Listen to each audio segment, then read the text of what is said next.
Pues bueno, chicos, hoy tenemos a Alexander Besenval. Él es Studio Manager de Madbox, que es una compañía de videojuegos mobile en Barcelona. Seguro que, bueno, ya hemos visto que muchos de aquí lo conocéis.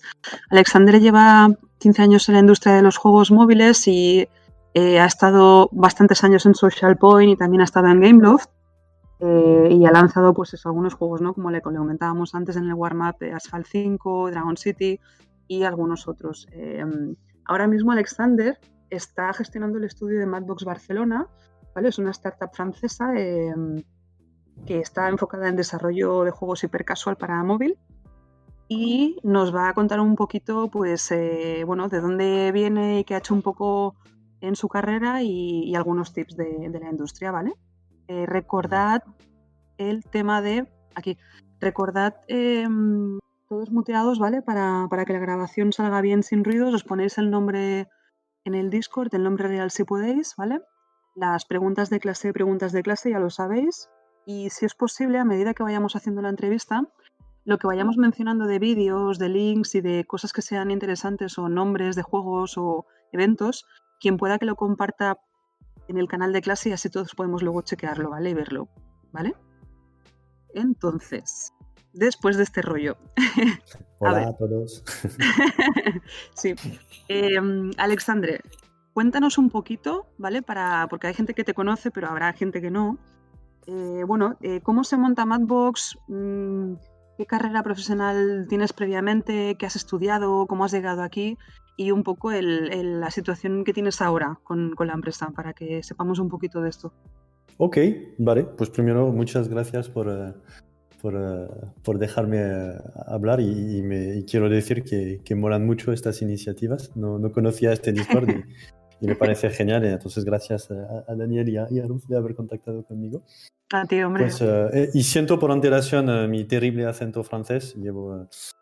Llevo 10 años aquí, pero bueno, aún se nota que soy un gabacho.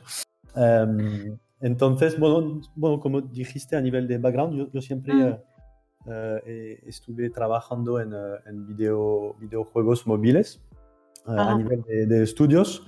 He hecho, es muy poco divertido o épico, he hecho una carrera, un bachillerato en Francia.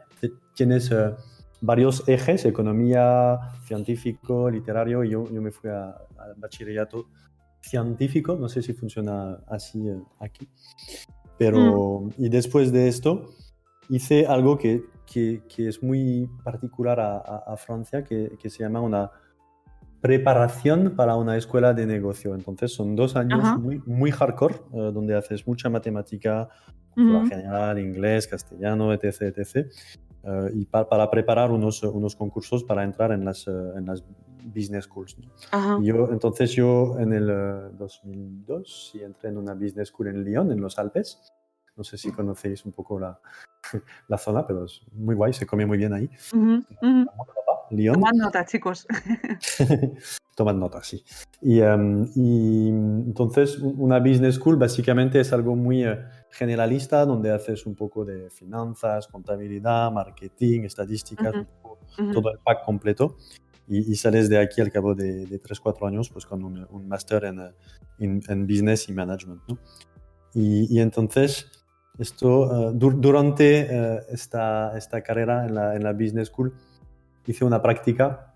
A ver, siempre he sido friki, entonces un poco tema videojuegos, soy jugador desde que tengo 5 o 6 años, desde el Atari 2600. Y entonces siempre me ha llamado la atención como industria, ¿no? Entonces, durante la carrera hice una práctica en Ubisoft, en París, en marketing. Fueron 6 meses solo. Pero era lanzamiento en el territorio francés de juegos AAA y consola, básicamente. Entonces lo que lanzamos era preparar las campañas, marketing un poco old school, ¿no? Entonces televisión, radio, displays en la calle, etc. Communication. Sí, y trabajé en varios juegos. No sé si os sonará porque es una licencia que desapareció, pero un juego de Segunda Guerra Mundial que se llamaba Brother in Arms. Ujú. y Sí, otro sí. que sí que es más, que sigue ahí, que era un Rainbow Six. Y también un Bomberman que, por lo que sea, Ubisoft había recuperado una de la licencia de un Bomberman para PlayStation 1, creo, y para Nintendo DS. Entonces, Ujú. bueno, 6 meses, guay, tranquilo. Fue genial, me confirmó que es lo que quería hacer.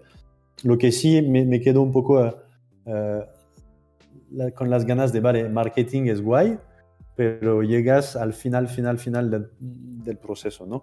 Cuando el producto ya existe, al final las interacciones que tienes con los que conceptualizan y que crean el producto, pues son limitadas y tú, pues, tienes que Mm, vender lo que han hecho los que producen, ¿no? Y veía que mm, lo que me mm. atraía era más el aspecto, bueno, a priori, ¿no? De estar metido en la parte de creación.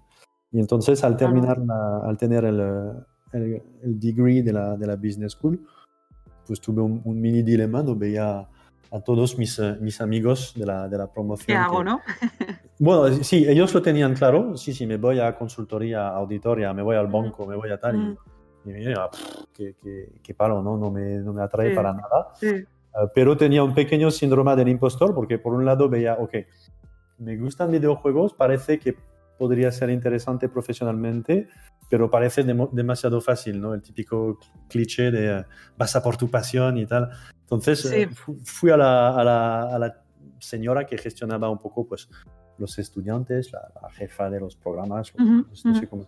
Y La me jefa dijo, de pero a ver, estudio, sí. sí, me dijo, pero a ver, no seas tonto, eres de los pocos que tienen una pasión y ves a por ello, ¿no? Entonces me quito el impostor syndrome y Ya. me dio el empowerment, ¿no? Un poco para meterme en juegos. Y entonces fue cuando contacté con Gameloft. Ujú, Entonces Gameloft, que supongo que todos conocéis, Gameloft es una empresa que tiene ya 20 y pico años, ujú. cuya visión fue creada para la mafia de los videojuegos que tenemos ahí en Francia, que son los hermanos Guillemot. Entonces, pues, que fundieron Ubisoft, Gameloft, AMA, empresas Ujú, de hardware también. ujú. Y entonces, bueno, realmente success story francesa y un poco casi fueron los que importaron el concepto de industria de videojuego en Francia. Ajá. Porque, claro, importaban de Inglaterra inicialmente juegos para la Neo Geo y tal. Entonces siempre han estado metidos en esto y los dos mayores éxitos de estos hermanos pues son Ubisoft y Gameloft, ¿no? Y Ujú. Gameloft siempre ha sido un poco el hermano pequeño de Ubisoft y Ajá. la visión de Gameloft siempre ha sido eh, vamos a proporcionar experiencias de calidad en teléfonos móviles. Entonces, bueno, teléfonos móviles en el 98 era otra cosa Ujú, que que no ahora, ahora, claro. pero fueron unos de los pioneros, si no los pioneros del juego móvil, de hecho. Sí, sí, Y yo misma he jugado juegos de Gameloft en el móvil, en los primeros móviles, sí, sí. sí, Me pero acuerdo. a ver, eran móviles chungos, los Nokias, el famoso Exacto. Nokia 3510 que no lo puede destruir nada, los Motorolas que tienen, no sé cómo se llama en castellano, pero la parte desplegable con la pantalla y tal. Y, y, Mm, y entonces sí, sí. entré en el 2006, sí, 2006, en Gameloft como producer en París. Oye, Entonces, y Alexander, esto de la entrada de Gameloft, ¿cómo recuerdas este acceso? Es decir, si era tu primer empleo en lo que era ya firmemente la industria del videojuego, ¿cómo recuerdas el proceso de haber entrado en Gameloft? ¿Cómo fue esto? Lo que recuerdo es que me echaron 3 veces antes de dejarme entrar, porque apliqué primero en Nueva York. Lo Ajá, que tenía claro es que quiero trabajar en videojuegos y ajá. Gameloft parece guay porque respecto a un Ubisoft, por ejemplo, que ya era mucho más consolidada, el puesto que podías tener nada más salir de la uni, pues era más, parecía que te daban más responsabilidad en Gameloft que en Ubisoft, ¿no? Porque Ujú, eran proyectos más pequeños. Entonces, intenté primero en Gameloft Nueva York Ujú. me dijeron que no. Luego intenté en Gameloft México, me dijeron que no. Y luego intenté en Gameloft París y me dijeron que sí. Entonces, Ajá. el proceso, hubo una prueba de básicamente te daban uno de sus juegos que tenían en su portafolio y tenías que hacer una revisión y dar un feedback un poco 360 de Ajá. lo que mejorarías en este juego, a nivel visual, a nivel de Esto level como design, producer, ¿no? Que era lo que tú como producer, aplicabas. claro. Ujú, Claro, ujú, porque al final, y sobre todo en París, no sé si, bueno, Gameloft es una empresa súper internacional que tiene un headquarters en París y ujú. luego los estudios por todas partes en el mundo, ¿no? Y básicamente, pues, en París no se producía, sino se gestionaba las producciones de los demás estudios. Ajá. Entonces, era un trabajo, el trabajo de producer no es el trabajo de producer que quizás De un entendemos ahora de, headquarters, claro. claro, es de headquarters. Entonces, no es Ujú. el project manager que está con su equipo 24/7, que hace Sí, las dailies, que organiza las tareas. Era más, vale, en vez de estar en un proyecto durante 6 meses, voy a estar trabajando en 10 proyectos en paralelo, pero claro, mi papel en cada juego va a ser más limitado y va a ser un papel de control calidad, de control de planning y de control de budget, sí, básicamente. sí, sí, sí, sí. Vale, claro, sí, Entonces, lo la prueba por preguntaba, esto. claro. Dime, dime. Sí. No, no, por esto la prueba era básicamente coge este juego y dinos lo que mejoras, porque así ellos lo que podían evaluar es tu ojo de game maker y Exacto, de sí. entender cómo se mejoran las cosas y tu capacidad de comunicar claramente un feedback. Porque claro, decir el arte está mal, hay que mejorarlo, vale, gracias, Captain Obvious, pero esto no me soluciona la vida. Mm. Entonces es un poco lo que intentaban ver, ¿no? No, no Claro, sé no, si esto es contesta. importante también para los estudiantes, ¿no? Para la gente que hay en este Discord, para que Mm. sepan también, ¿no? De si alguna vez terminan de producers, pues que sepan que se les pueden, ¿no? Pedir este tipo de cosas, ¿no? De evaluar un juego ya hecho o dar un insight, ¿no? A ver cómo te comunicas y porque es importante también, ¿no?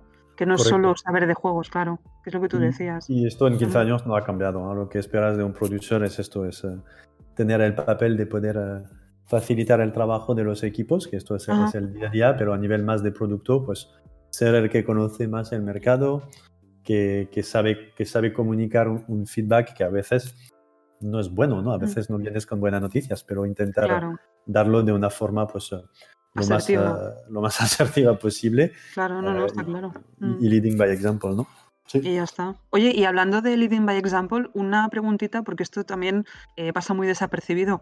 Em, ¿qué, qué soft skills, es decir, qué habilidades blandas?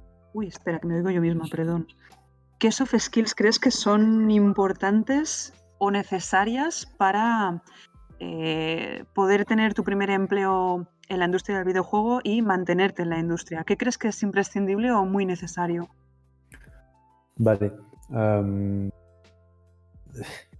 Yo diría pasión, pero esto pasión no es suficiente, Ujú. porque al final, de hecho, recibimos muchos candidatos y supongo que tú también, ¿no? De, Claro, con sí, pasión y me no. apasionan Sí, los sí. videojuegos, vale, genial, solo eres como 4.000 millones de habitantes de la Tierra, entonces no es Son, suficiente.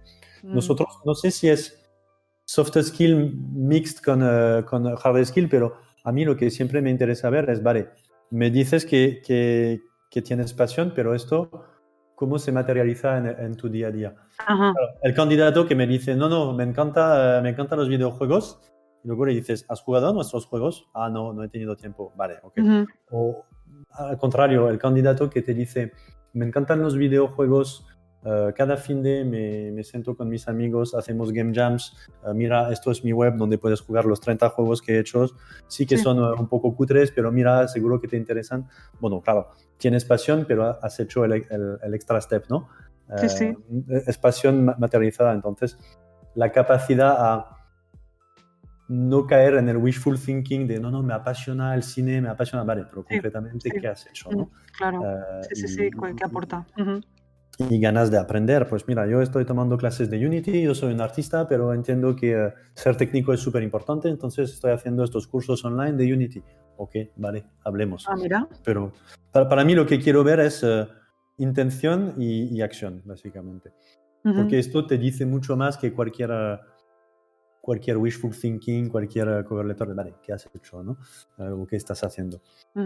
Entonces, esto para mí es importante. Luego, a nivel de soft skills, pues ganas de aprender, ganas de crecer y energía, sobre todo para Sí, ¿no? perfiles junior al Claro, final. para no perderte en el camino, claro, sí, sí. Claro, Vale. claro. Bueno, pues nos quedamos con eso porque, ya te digo, a los estudiantes les va a ir súper bien y son cosas que, bueno, que se encontrarán, ¿no? el día de mañana. Entonces, que Sí, tomen nota. Vamos a pasar sí, a otro bloque, Alexander, porque te quería preguntar sobre sí. Social Point y Gameloft. Ah, Un poco overview, ¿eh? Si no hace falta ¿no? que te pongas aquí en compromiso contando cosas que no puedas, pero en general, ¿en qué proyectos has trabajado en Social Point y en Gameloft que te hayan dado aprendizaje y qué aprendizaje ha sido ese? Es decir, ¿qué te has llevado de esos proyectos? vale. En Gameloft realmente he tenido 3 trabajos. El primer trabajo fue el de producer y es lo que te decía antes, Ujú, era un ujú, papel de gestionar muchos juegos a la vez. claro. Entonces, eh, creo que el aprendizaje era muy machacas. A nivel de game making, creo que Sí. sí que realmente eran las trincheras de verdad, porque los juegos, claro, un juego pesaba 64 kilobytes, Ujú, ¿vale? Que es menos que un documento Word ahora, básicamente. Claro, en esto tenías que entrar, pues, gráficos bonitos, vamos, 1 a 2 horas de, de duración de juego, tenías que tener 9 idiomas, claro, entonces ujú. mucha creatividad aplicada a cómo consigo caber todo lo que quiero caber en Un un documento Word, 64. básicamente. Sí, sí, un Entonces, claro, 64 era K. sí, mucho rigor también, porque Gameloft, lo que dije, ¿no? El modelo era, pues cada teléfono del mundo tiene que tener nuestro juego. Lo que pasa es que antes, claro, ahora todos tenemos un iPhone y los que no tenemos iPhone tenemos Android, que son más o menos Sí, mismo rango de potencia. equivalente, sí. Claro, equivalencias. Entonces, básicamente haces tu juego una vez y ya lo tienes. No es totalmente verdad, pero es 80% verdad. En aquella época, claro, había 4.000 dispositivos y cada dispositivo era casi único en resolución, en potencia y en otras fumadas que había especificadas por Mm, especificidades por dispositivo. Entonces, claro, era crear el juego, ok, 3 meses, y luego portar el juego en estos 4.000 devices, ¿no? Entonces era un Excel hell, mucho rigor, testear todos los dispositivos, entonces era muy machacas, muy fábrica de juego. Entonces, quieras o no, pues te enseña a tener disciplina, ¿no? Porque, ujú. y a cutting corners, porque lo típico, la leyenda urbana, ¿no? Que te dicen, pues sí, en Mario Bros. El seto es el mismo sprite que la nube, pero pintado de verde. Pues esto, claro, Ujú, lo viví 20 años después en Gameloft. Entonces era como rehacer un poco la historia del gaming, pero en acelerado. ujú, Entonces claro. esto era guay.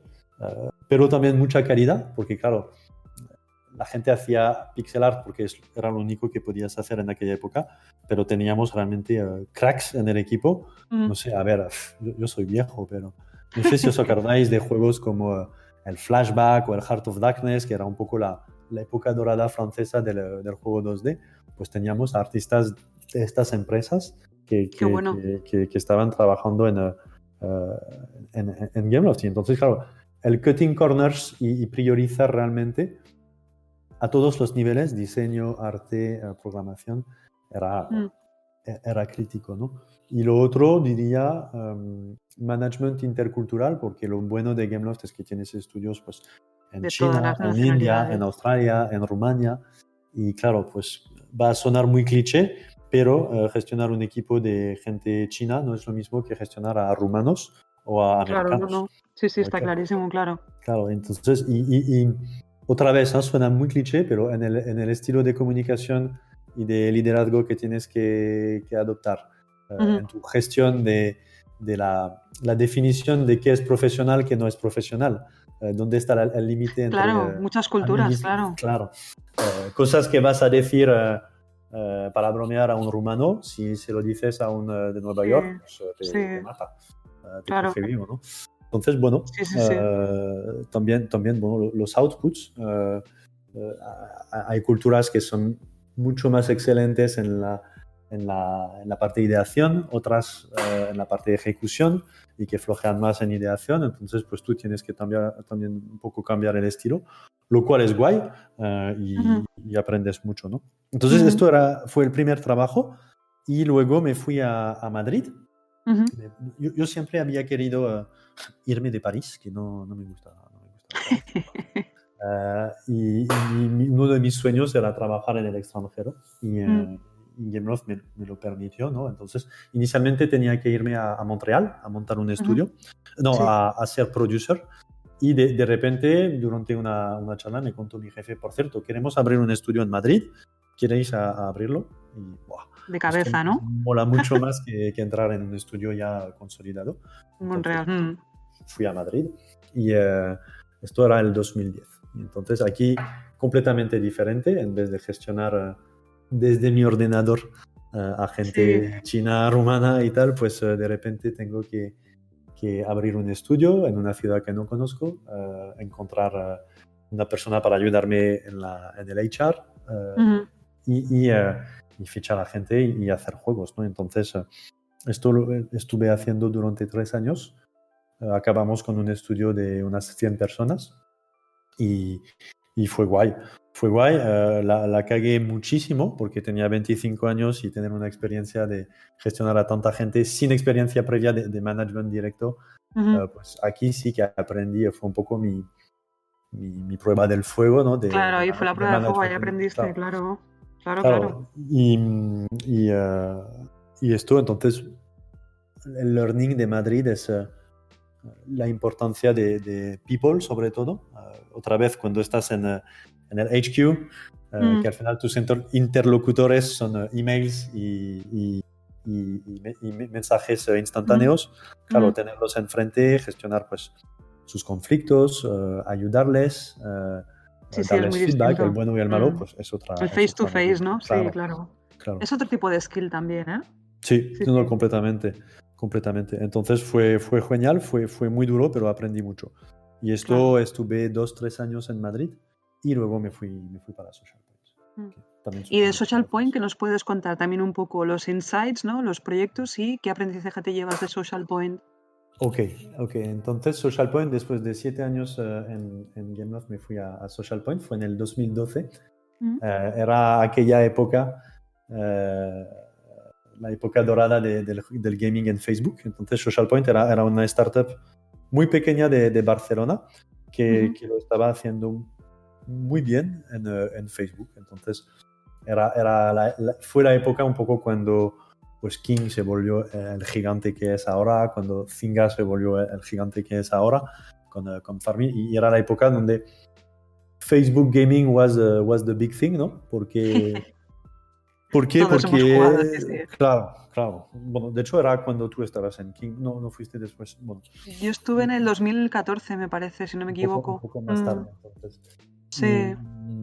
¿por qué era the place to be? Porque al final era una plataforma súper viral, no sé si os Ujú. acordáis, pero es cuando pues cada 2 por 3 recibías una notificación de ayúdame en Farmville, Sí, dame vidas. dame vidas, dame vidas. De hecho, en aquella época nadie hablaba de conceptos de monetización. El TV, ARPDAO, esto no existía. La única vanity metric que había era cuántos Ujú. millones de active users tienes. Porque al final todo era ¿Cuántos clics? Sí, ad sí. Mm, monetization. Claro. ujú. Y entonces, poco a poco, lo de Facebook se estaba ralentizando. ¿Por qué? Porque justamente Facebook empezó a decir, oye, el spamming de Dame Vidas va bien, Claro, pero esto claro. no está haciendo que la plataforma sea más guay para su purpose inicial, que es ser Mm, un social network, ¿no? Entonces lo empezaron ujú, a capar y de repente se volvió mucho menos interesante lo de estar en Facebook, ¿no? Entonces, ujú. como Social Point lo estaba haciendo muy bien en Facebook, con sobre todo Dragon City, que imagino que todos conocéis aquí. Un poquito así. También, sí. A ver, no eran nada con la locura que podían ser King y Zynga a nivel de enormidad, ¿no? de del negocio, pero Social Point era, creo, el tercero o el cuarto en términos de revenue Facebook, ¿no? Pero como todos, en el 2012 ya se veía, se sentía un poco el viento cambiar de dirección. ¿Hacia dónde iba, no? Claro. Claro, y se veía, bueno, estos smartphones, hablamos de pre-Clash of Clans y todo. Estos smartphones parecen potentes, parece que la gente compra mucho más y parece ser el futuro, ¿no? Entonces ¿Cómo explotamos esto, no? Claro, ¿cómo vamos a por ello, no? Tenemos las IPs, tenemos Dragon City, ¿cómo hacemos? Entonces ¿Tenían métricas también, no? Un poco. Claro. Bueno, lo tenían Dragon City, básicamente. Y claro, como el next big thing era móvil, pero ellos no tenían en Social Point la expertise de desarrollar juegos para móvil, pues me contactaron para inicialmente ayudarles en la transición de Facebook a móvil. Entonces, mi primer cargo ahí fue Head of Mobile, que duró 6 meses, que básicamente era un papel un poco de productor ejecutivo, que es, vale, tienes este portafolio en Facebook, Dragon City, Monster Legend, etc. Encárgate, ¿no? Móvil. Claro. Entonces no era un reto tanto de producto y de diseño, porque los juegos ya existían, sino era un producto, un reto más técnico, porque al final lo que había que dar la misma experiencia en Facebook que en móvil. Entonces era pues sí, cómo pasas de un código en Flash a un C, cómo cambias de control ratón y teclado a touchscreen, etc. Sí. Entonces eran más técnicos y UX los retos que de producto.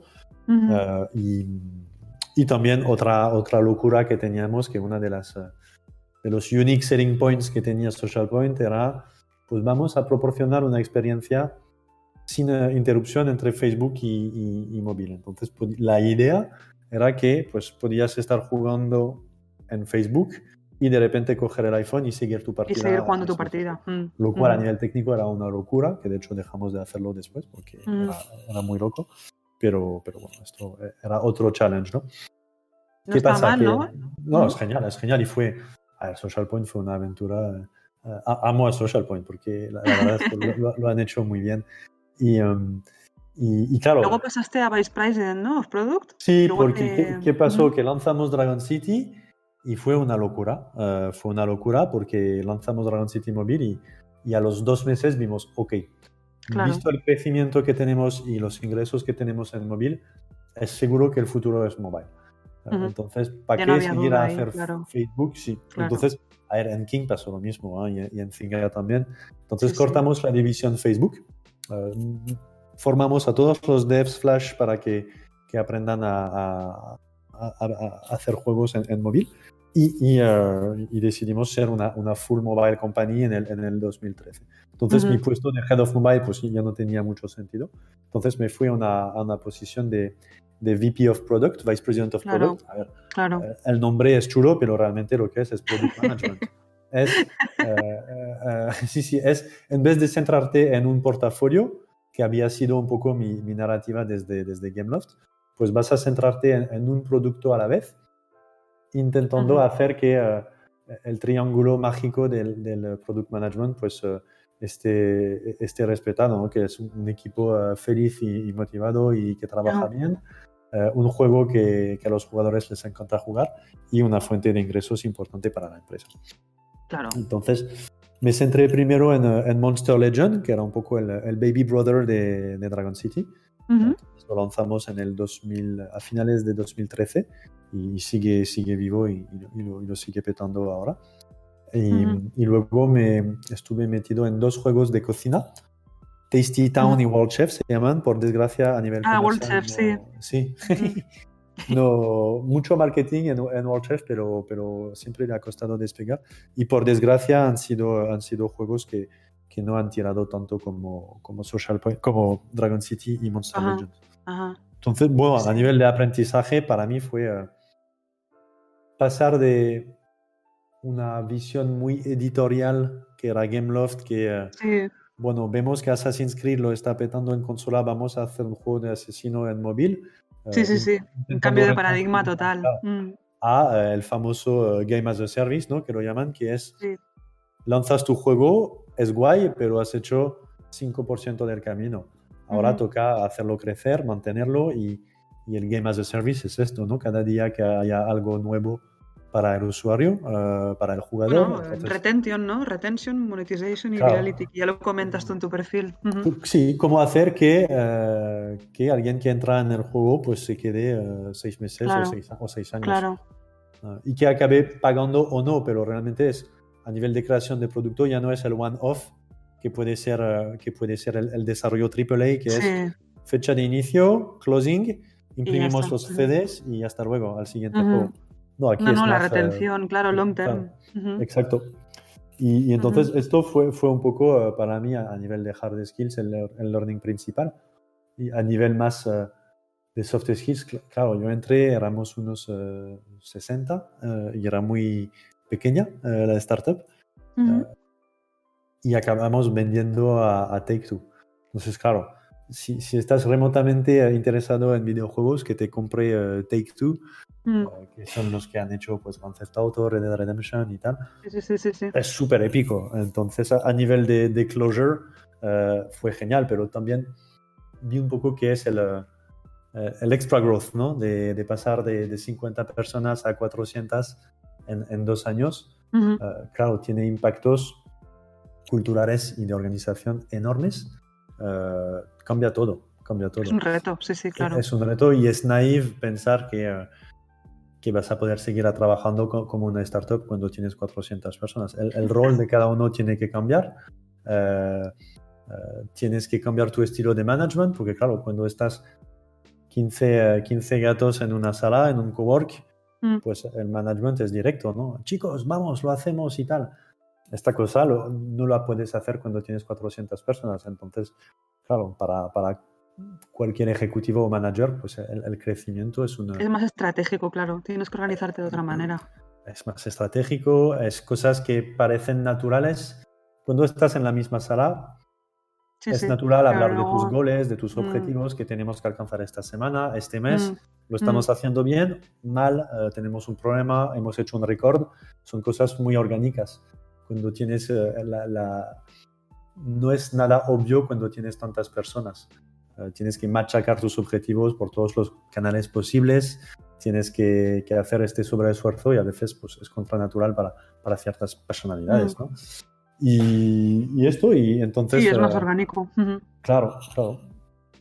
Entonces, a ver, fue un ride enorme SocialPoint, ¿no? Porque al final, otra vez, 7 años, una venta, creo que fue un éxito importante en Ujú. España para el ecosistema de Barcelona. Y a nivel de closure personal, pues siempre está bien entrar en una startup y estar metido en tantos proyectos y que acabe Mm. saliendo bien la Ujú. cosa, ¿no? Bueno, no está mal, ¿eh? No está mal. Sí, sí, sí, fue un éxito. Pues bueno, pues pasamos al siguiente bloque porque Social Point y Gameloft, pues ahora tenemos una mejor visión, ¿no? de qué ha supuesto para ti, qué retos había y qué aprendizajes has llevado. La verdad que muy útil, yo creo que a todo el mundo le va a ser muy útil porque no siempre, ¿no? La visión naif no siempre es tan sencillo como No, parece, ¿no? De VP, bueno, VP no es tan sencillo. Pues te quiero preguntar sobre Madbox. Vamos a hablar del presente porque para sí, los que no conozcan la compañía y el tipo de producto, em, perdón. Bueno, Madbox, para quien no lo sepa, ¿qué son los juegos hipercasual? Yo creo que todos lo saben, vale. pero por si acaso. Y luego, pues hablar un poco de Madbox para saber qué estáis haciendo ahora, Alexander, y cuál es el reto más grande que estáis montando ahora dentro de lo que puedas contar, por supuesto, ¿vale? Algún milestone que tengáis a corto plazo y luego comentar un poco el manifiesto de la empresa, ¿no? De A Crazy Team, a Mad Ambition, a Wolfpack and a Family, que es muy, muy guay, la verdad, a mí me suena súper bien. Y nada, hablarnos un poquito de Madbox, pues eso, desde qué es un juego hipercasual, qué milestones y qué proyectos tenéis y ver un poco, ¿no? Ese manifiesto, qué significa. Vale, son 5 preguntas a la vez, ¿eh? Vale, ok. Vale, entonces sí, sí, bueno, Manbox yo me he unido me uní hace año y pico. Entonces sí, lo que dijiste, Madbox, solo para un poco de backstory, es una empresa muy, muy, muy joven, por eso no me lo tomaría mal si la gente no conociera un poco la empresa. Y tampoco estamos obsesionados por hacer PR, que quizás es un problema que tenemos, pero nos centramos en trabajar. Entonces, Madbox es una empresa del 2018. Entonces, muy, muy joven, no tiene nada, apenas 2 años. Y nació de la fusión de dos startups que iban fatal, que estaban las dos a punto de chapar. Por un lado, había una empresa gestionada por dos chavales muy inteligentes, muy jóvenes, que intentaban hacer un nuevo Facebook, básicamente, o sea, poco ambicioso. Y entonces tenían un producto que técnicamente era la bomba, pero no conseguían tener tracción. No salía, Porque, ¿no? Eso. bueno, salía, pero no entraba gente. Y entonces el clásico wall que el producto es genial, pero no sé cómo meterlo, cómo darle visibilidad, que es la hostia, entre comillas, que todos nos pegamos en esta industria. Pues fue un poco el reality check que tuvo esta primera startup, ¿no? Pero habían hecho un muy buen producto. Y la segunda startup era una que iba en la dirección opuesta, que era, no, vamos a montar un equipo y vamos a hacer el nuevo Nintendo. O sea, content, el juego que va a ser el nuevo AAA, el nuevo Clash of Clans. Y entonces, como primer juego, decidieron hacer un Clash of Clans-like, 2 años después de Clash of Clans, y con un equipo muy junior. Entonces, ¿qué pasó? Pues pasó otro clásico del desarrollo de videojuegos. Se engorilaron, se enamoraron de su idea, se tiraron 2 años haciendo un juego que no le gustó a nadie, ¿no? Entonces fue un fail terrible. Fue un primer reality check para esta segunda empresa. Entonces esta segunda empresa decidieron, ahora lo tenemos claro, vamos a hacer VR. Esto es el futuro. Bueno, resultó que no, tampoco. Y por último empezaron a hacer, bueno, vale, el juego AAA para móvil no nos acabó de funcionar, el VR pues fue un flop porque simplemente no hay mercado. ¿Qué podríamos estar haciendo, ¿no? Pues, y entonces vieron un poco la movida que había en aquella época, hace 3 años, en el hipercasual, ¿no? Que son al final juegos mucho más sencillos, únicamente gameplay first. ¿Por qué funcionan? Porque clavan lo que son los 3 Cs, básicamente, control, cámara, carácter.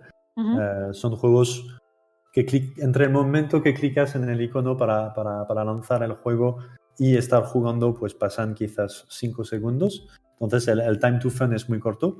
Son juegos que no requieren todo tu cerebro, ni mucho menos para que te lo pases bien. Entonces puedes jugar en el metro, puedes jugar en el sofá con tu pareja, puedes jugar en el baño.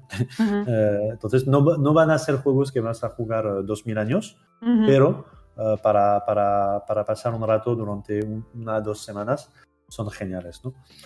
Entonces son juegos bastante fáciles de producir.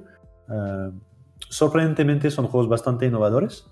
Hay mucha innovación en el hipercasual, bastante fáciles de producir y que monetizan, pues no con in-app purchase, que era un poco el modelo que conocía en Social Point, sino con anuncios, ¿no? que es nuestra fuente de ingresos. Entonces, este segundo estudio, pues empezó a ver esto, que los Voodoo, que los Ketchup lo están haciendo bien, lanzaron unos juegos y les fue bien, ¿no? Y no suficientemente bien como para decir la empresa va a ser rentable, pero aquí a nivel de mindset de desarrollo había un learning, ¿no? Entre tirarte 2 años a ciegas haciendo un juego que a ti te mola, pero que no tienes ni idea de si al mercado le va a molar, y hacer pruebas rápidas y probar el product market fit, ¿no? Que lo llaman, rápido, pues quizás hay un learning cuando eres un equipo pequeño y joven. Otra vez, estamos en una industria que no va de blanco a negro. Al final hay sitio para Netflix y para Pixar, y los dos lo están petando. O sea que, pero entonces, estaban a punto de chapar estas dos empresas. Se conocieron, tuvieron un amor a primera vista. Los fundadores sentaron a los equipos de cada startup en un bar Oye, ¿os gustaría trabajar con ellos? Sí. Oye, ¿os gustaría trabajar con ellos? Sí. Ok, vale. Ujú, La semana siguiente, pues fusionaban y nacía Madbox, básicamente. Eh, Levantaron un poco de dinero, 2 millones de dólares, ujú, y con todo lo que habían procesado, lo que he dicho, ¿no? De filosofía de desarrollo, de filosofía de diseño, pues empezaron con Hypercasual y empezaron a salir resultados. Entonces, nuestra Capilla Sixtina, nuestro ujú, Candy Crush, es un juego que se llama Stickman Hook, que, ujú. que, bueno, a día de hoy es un juego que, a ver, claro, aquí hay gente de King, entonces todo lo que dices parece ridículo, ¿no? Pero es un juego que fue descargado, creo, ya 200 millones de veces. No está Y mal. aparte de este, tenemos un catálogo de 10 juegos live que están funcionando bien. Ujú. Los dos últimos que hemos lanzado son un juego de parkour que se llama Parkour World y otro Ajá. que se llama de hormigas, que se llama Ajá. Idle Ants. Bueno, juego súper loco que bueno, lo probamos, funcionó muy bien y ahora está lanzado y genera ingresos, ¿no? Ujú. Ahora Entonces, nos lo esto es bajaremos un todos. poco, sí, espero que sí. Eh, Esto es un poco el backstory de Madbox. Y esto, sí, pues esto, hiper casual, juegos ultra sencillos, muy creativos y Ujú. su ultra accesibilidad. Oye, ¿y algún Entonces, proyecto interesante que puedas hablar, sin romper ningún NDA? ¿Hay algún proyecto, reto, milestone que tengáis ahora en mente o que estéis trabajando en ello? por desgracia, a nivel de hiper casual, no puedo decir nada. ¿Por qué? Porque Ajá, el hiper casual es un poco un mundo de piratas. Eh, claro. al- Cuando estás haciendo un juego de hormigas que comen un bocadillo, no estás haciendo el Destiny, ¿no? Ujú, Que ujú, requiere 400 developers, 400 artistas, y ujú, que esto de por sí ya es una barrera, ¿no? Entonces el hiper casual como es literalmente, ¿eh? Tengo una idea el lunes por la mañana, el lunes a mediodía tengo un proto, si me mola el miércoles, de aquí al ujú, miércoles le añado un poco de arte y una loop sencillita. El ujú. viernes lo lanzo y el lunes siguiente tengo datos de mercado. Y si son buenos, pues Y ya puedes estar está. seguro que el lunes siguiente, pues ya Ujú, tienes a empresas turcas, chinas y tal que han copiado tu juego. ujú. Entonces, el dar info sobre nuestro lineup es un No, no, poco claro. esto. Sí, sí, está Lo que claro. sí estamos viendo es que el Hyper Casual es una pasada de mercado. No tenemos ninguna razón de pensar que va a dejar de crecer. ¿Por qué? Porque al final el hipercasual es el equivalente hecho juego de ver una story de TikTok, de Instagram. Ajá. Entonces, la gente es lo que hace con su móvil. La gente, a ver, otra vez, no es blanco o negro, Ujú. pero la gente no es... El uso principal que hace la gente con su móvil es con poca atención y por trozos de 30 segundos, 120 Sí, segundos. recompensa inmediata, ¿no? Que te dé Exacto. satisfacción rápida, claro. Sí, sí, está Exacto. claro. Entonces, no es un mercado que, a ver, y de hecho lo llamamos hipercasual porque nosotros, pseudo expertos, que nos mola dar nombres a las cosas, pero el Buscaminas y la Serpiente, hace 30 años eran juegos hipercasual. También, claro, sí, sí. Clicabas, gameplay, Y tengo ya mi está. dopamina, estoy en el flow, he ganado, he perdido, va, ala, ala, ahora vuelvo al trabajo. Y entonces, simplemente esto no es nuevo, y no tenemos ninguna razón de pensar que va a dejar de ser enorme, Ujú, porque lo es ujú, realmente. En móvil captura mucha parte de las descargas para móvil. ujú. Entonces, esto está aquí para durar.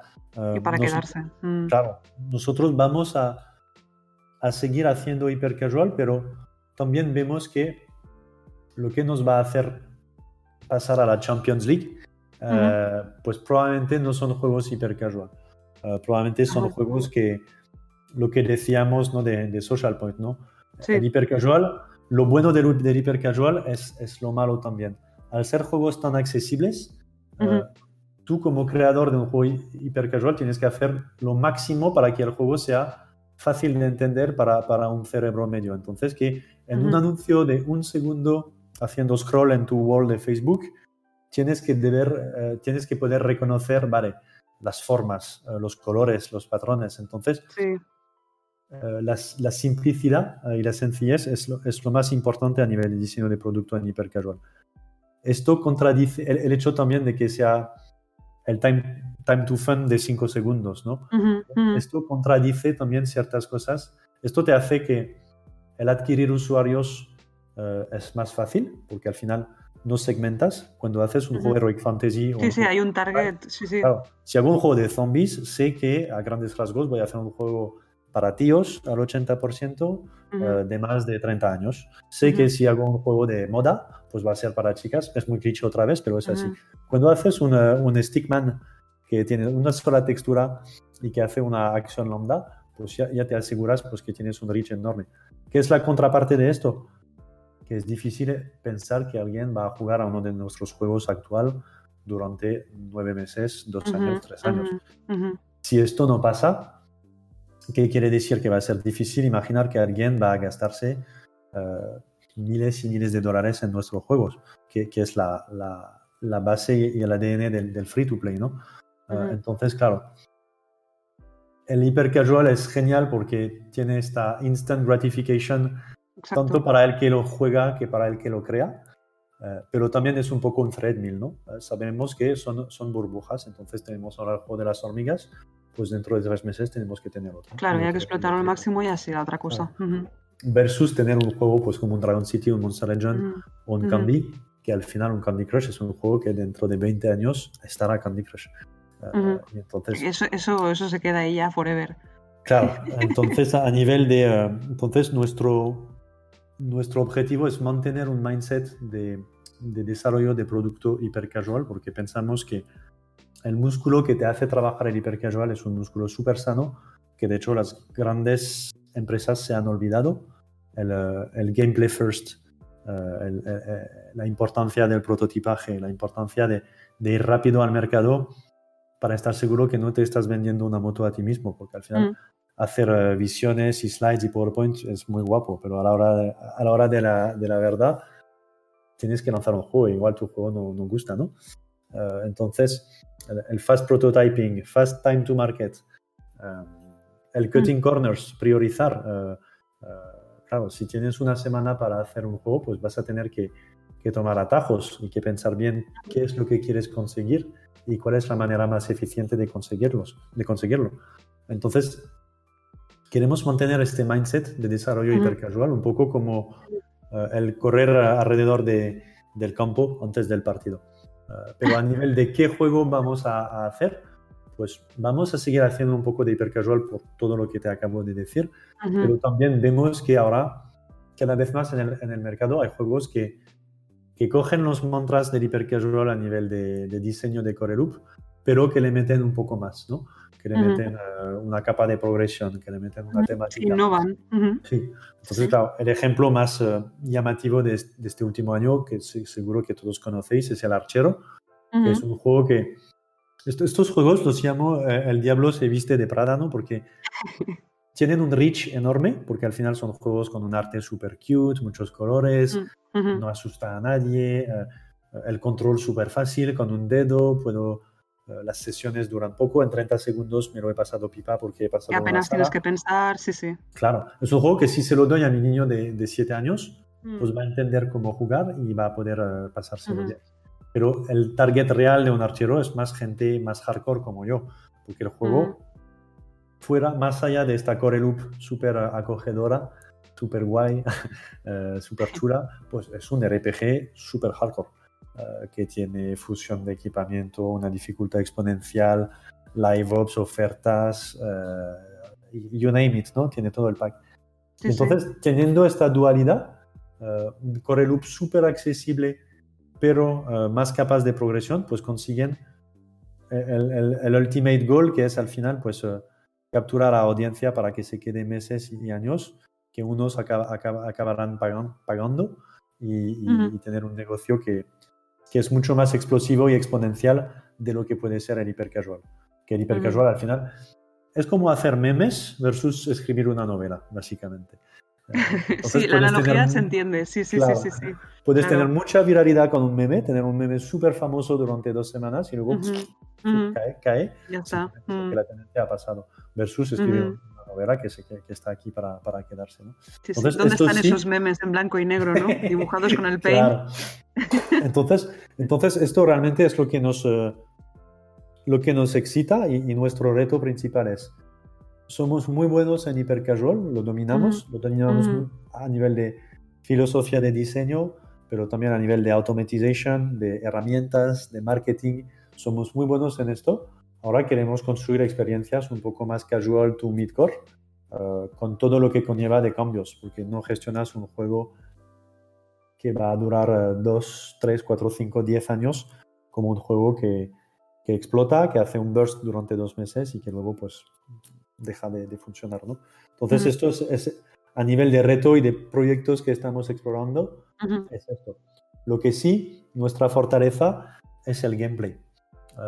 Hay muchas empresas, otra vez no es negro o blanco, pero hay las empresas más grandes, más tradicionales del juego, del videojuego móvil de manera general, suelen empezar por la parte de arriba, ¿no? El meta.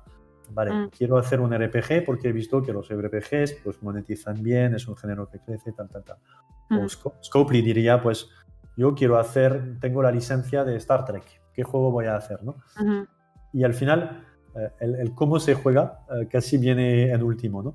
Nosotros, y es pura herencia del hipercasual, es gameplay Gameplay, first. ¿no? Y esto siempre será gameplay first, porque somos de la escuela de, vale, estamos haciendo videojuegos y yo puedo estar describiendo durante 2 meses lo molón que es jugar con plastilina a mis niños, pero Ujú. la realidad es que hasta que les dé un bote con plastilina, no van a ver Claro. a qué punto es molón jugar Esa es con la prueba plastilina. de juego, claro. Ujú. Entonces, ¿Cuántos no hemos dejado un juego simplemente porque el gameplay era malo? Claro. correcto, Ujú. correcto. Y al final lo Pues, que hemos visto, incluso para hablar de manera un poco más racional, que impacta más las métricas a corto plazo, o sea, la retención Day 1, Day 2, Day 3, ujú. es el gameplay. Ujú.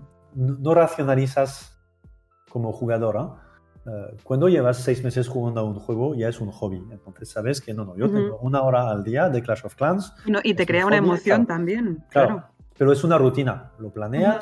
planeas cómo vas a jugar, el elemento sorpresa ya no está. Ujú. Ayer probé este juego, me moló, voy a Ujú. echar otra partida. Entonces la Ujú. Day One Retention es mucho más impulsiva bueno, acordarte de lo Ujú. bien que lo pasaste ayer, pero no es un hobby aún. Entonces, y esto lo que vemos es que el gameplay impacta al 90% una Day One Retention. Ujú. Lo molón que es tu primera experiencia en el juego, ¿no? Ujú. Y Ujú. entonces esto es lo nuestro y esto es lo que vamos a intentar hacer en el Perfecto. futuro. Mira, hablando de mindset, luego te preguntaré un poco rápidamente cómo es una semana de trabajo para un estudio manager, Sí, ¿no? Para hablar un poco de tu rol.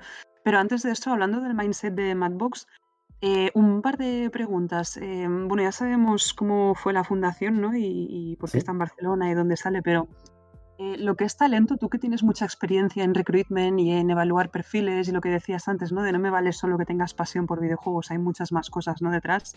Em, ¿Cómo funcionáis? ¿Tenéis, por ejemplo, vacantes para juniors? ¿Contratáis gente con poca experiencia? ¿Vais solo por seniors? ¿Cómo funciona un poco No, esto? no, ¿Qué a espacios hay tope. en Madbox? Nos encanta, siempre decimos que nos mola tener Yodas y Luke Skywalkers, porque Ujú. al final cada generación tiene sus cosas positivas Mm. y sus retos. Y no queremos, cuando solo tienes a gente muy veterana, es guay porque a nivel de ejecución no hay nada que sea imposible de hacer, Ajá. pero a veces a nivel de toma de decisión y de disrupción, pues es un poco como el consejo de los Ents en El Señor de los Anillos, ¿no? No, Iremos a la guerra. claro, entonces no es bueno. Al revés, Ajá. una empresa solo con gente de 20 años y con todo el amor que tengo para la gente junior, pues a veces puede ser un poco demasiado YOLO y un poco como monos con mitralletas, ¿no? Entonces Ujú. realmente nos gusta tenerlo la disrupción, la energía y la capacidad de thinking outside the box que pueden tener gente que tiene poca experiencia con Ujú. vale, te voy a ayudar para decirte dónde tienes que disparar esta mitralleta súper chula que tienes, ¿no? Entonces, realmente Sí. nos gusta tener y buscamos de los dos.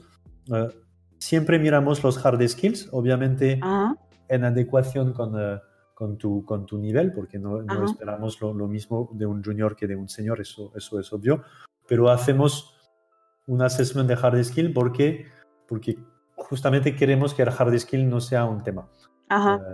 Porque realmente lo que más importa es el mindset y la actitud de los Madboxers. Somos Ujú. una empresa muy pequeña, no tenemos ninguna aspiración a volvernos una empresa de 400 personas. No es lo que Ujú, nos pone cachondo, realmente es cualidad over cantidad. ujú. Eh, Quality over y, quantity. Ujú. claro, y yo he pecado cuando estaba studio manager en Gameloft Madrid, ¿no? No, este mes tienen que entrar 5 porque desde HQ lo han dicho. Ujú. Vale.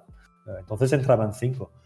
Pero luego hacías el proceso con prisa Ujú. y era pan para hoy, hambre para mañana, porque al Sí, final sí, sí, sí. lo más importante es la gente, el Ujú, mindset y lo que buscamos más allá de lo que hemos dicho al inicio, ¿no? De la pasión y de cómo se concretiza esta pasión, ujú. buscamos intensidad, porque sí que, bueno, claro, somos una startup, tenemos una cultura muy doer y es Claro. cierto que pues Madbox no va a ser la empresa donde vienes y te espera un Jira con 20 tareas y esto es tu, Ya, tu ya, ya. semana.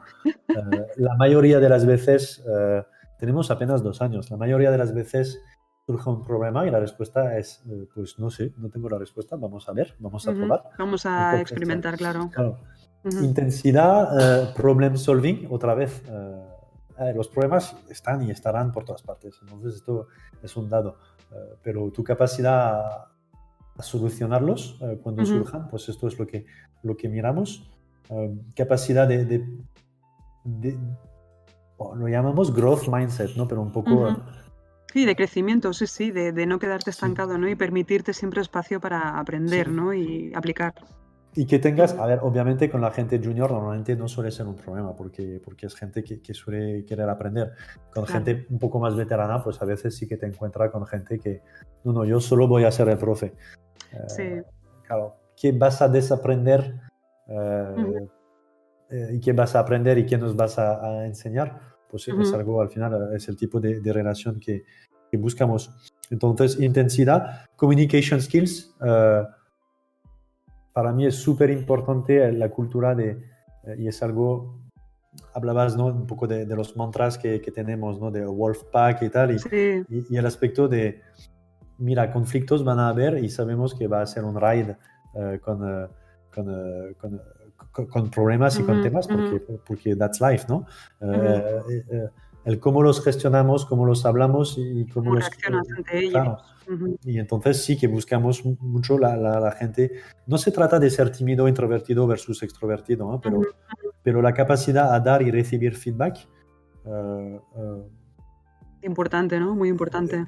crítica, esto, a ver, no puedes exigirlo de tus equipos, tienes que construir un entorno donde primero, pues, tú como manager, pues, demuestras que es ok fallar, Ujú. si has tomado Sí. riesgos controlados, has fallado, no pasa nada, el Ujú, blame es for me, you take the risk, I take the blame, ¿no? ujú. Si, Sí, la zona segura que le llaman, ¿no? Crear un claro, espacio seguro. exacto. Y la falsa sensación de armonía de nadie dice nada, por lo cual todo está bien, esto Claro. es bullshit completo. Sí, mentira, Entonces, totalmente. fomentar a que la gente pues, se sienta cómoda en dar y recibir feedback. Ujú, Y mira, ujú, todos tenemos semanas malas. Y claro, si yo tengo una semana donde hago un trabajo de mierda, ujú. perdóname, pues espero que alguien Claro. que sea, que sea, que sea un peer, mi jefe o alguien con quien que me venga a decir, vale, mira, Sí, Alex, sí, que puede ser el junior o el CEO, da igual. Sí, de sí. manera muy factual, es ok Ujú, decirme, Alex, lo que has hecho hoy ha sido mal porque de la forma que lo has hecho, pues me ha impedido a mí hacer esto y ha provocado esto. La próxima vez, si pudieras hacer ujú, esto, pues sería ujú. mejor. ¿Vale? Hay una manera de dar el feedback también. Claro, si me vienes, Alex, eres una mierda y esto es una mierda, bueno, ok, fine, pero ayúdame, ¿no? No hay Eh, más. Y entonces fomentamos mucho que tanto la gente senior como junior, los introvertidos, los extrovertidos, pues tengan espacio para disagree and commit, ¿no? Al final, Ujú. una empresa tiene que remar en una dirección. Es naif Eso pensar, es, eso somos es. hippies y todo hacemos, todo es guay y tal. No, no, esto no funciona. Hay unos imperativos de business, hay unos imperativos de deadlines. Lo que sí es importante es que cada uno se sienta cómodo para Parte del poder barco, expresar, ¿no? claro, Ujú. parte del Claro. barco y cómodo para haber tenido oportunidad de expresar que estaba en desacuerdo. Ujú, Luego que ujú. estás en desacuerdo y se decide por lo que sea y de la forma que sea, vale, hemos escuchado que estabas de desacuerdo, sin embargo vamos a tirar por esta dirección. El Pero te dis hemos escuchado, claro. Claro, se llama el disagree and commit, ¿no? Y Ujú, si sí, no sí. crees en una idea, es aún más importante que des todo para ejecutarla muy bien, para que en el caso de que realmente era una mala idea, pues no podamos culpar a la ejecución, ¿no? No, era una Ujú. muy mala idea, bien ejecutada, pero muy mala idea. Ok, vale, pues Vale, ok, la próxima vez claro. te escucharemos, ¿no? Sí, la pregunta era junior o senior, sí, me he ido por las ramas, No, pero sí está bien, que... es por saber, porque todo el mundo está aquí eager to know si Madbox contrata juniors y si hay posibilidad, pues para que sepan un poco cómo afrontar la entrevista, en qué se Sí, tienen que enfocar y qué deben entender y sobre todo si pueden aplicar.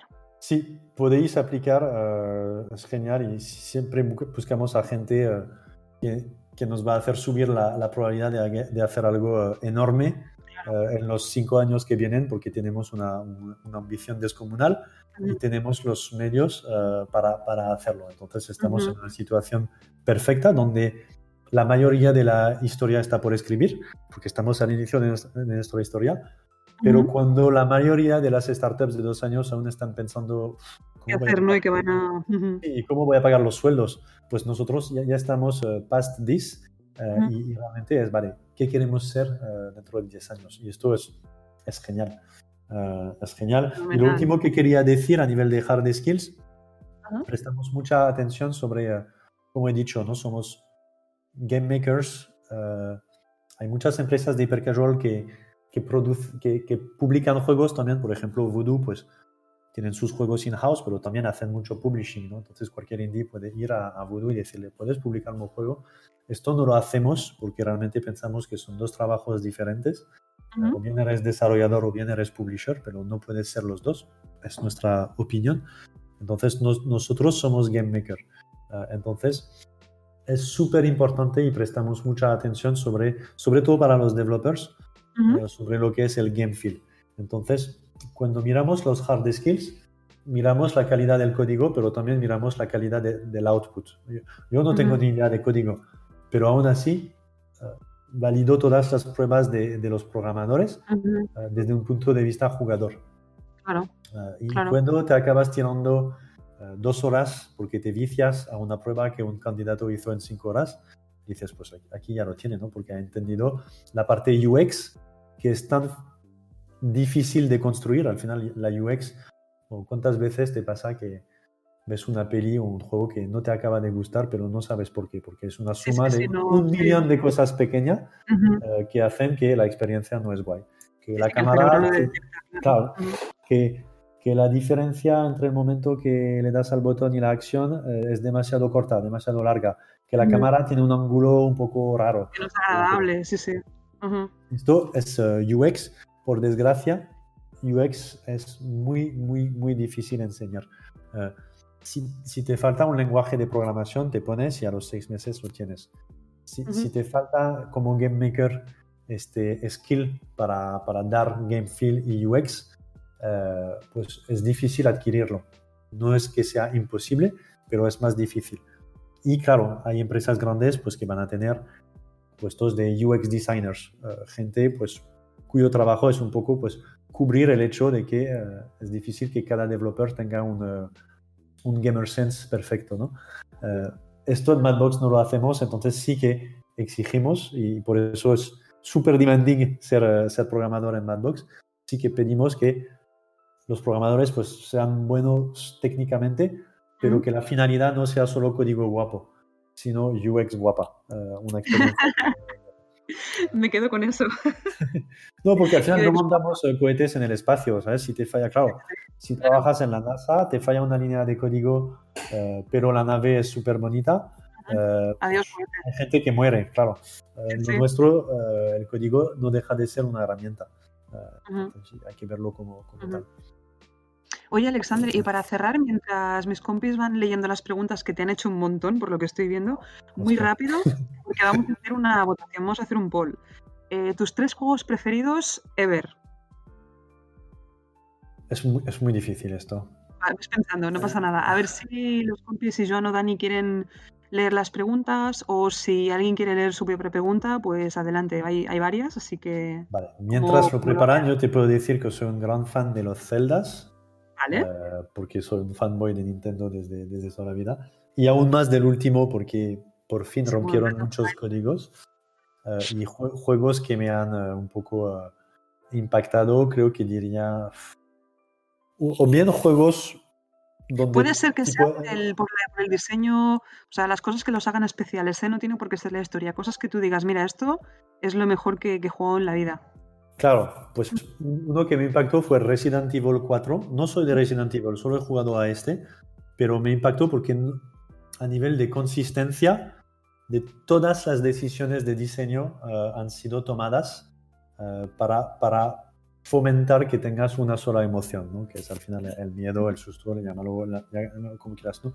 Pero la cámara, hablábamos de los 3 Cs, ¿no? Control, cámara, carácter, y Ujú. todo con ejecución AAA, entonces me impactó mucho. A ver, yo soy aparte un cagado y siempre tengo mucho miedo. Y claro, tenía que jugar con mi novia al lado, con las luces encendidas. Entonces, Sí, sí. y Zelda sobre todo, bueno, por la mitología Zelda, pero el Breath of the Wild, no el último, tuve un amor-odio con este juego. Lo Ujú, empecé cuando salió la Switch y me rajé porque dije, es que como que si hay lluvia no puedes subir esta piedra, pero si no hay lluvia puedes, ujú, como que tus armas, como que el Excalibur se rompe, no se puede romper, ujú, si el Excalibur. ujú, Entonces habían roto, comillas, muchos de los sistemas que para mí eran estructurantes en un Zelda, y ujú. luego le di otra oportunidad y entendí, ok, vale, A mí me encantó, ¿eh? Yo lo he jugado everything makes entero y me sense. encantó. Claro, es un juego de explorador, no es un juego de achiever. No es un juego de pasártelo en fast run. Es un juego Mm, de. de Tenía algo disfrutarlo. previsto y no ha pasado nada como quería, pero todo tenía sentido. Muchas reacciones en cadena y esto fue guay. Ruth, Ujú. ¿me permites que Dale. os interrumpa? Sí. Hola Alex, ¿qué tal? Bien. Bueno, estamos aquí todos embelesados con esta entrevista. Veo a todo el mundo ahí con caras de un poquito más, dejarle un poco más de cancha para que hable. Oye, Ruth, yo creo que Dani podría ahora hacer lo que hace siempre, ¿no? Transcribir un poco las preguntas.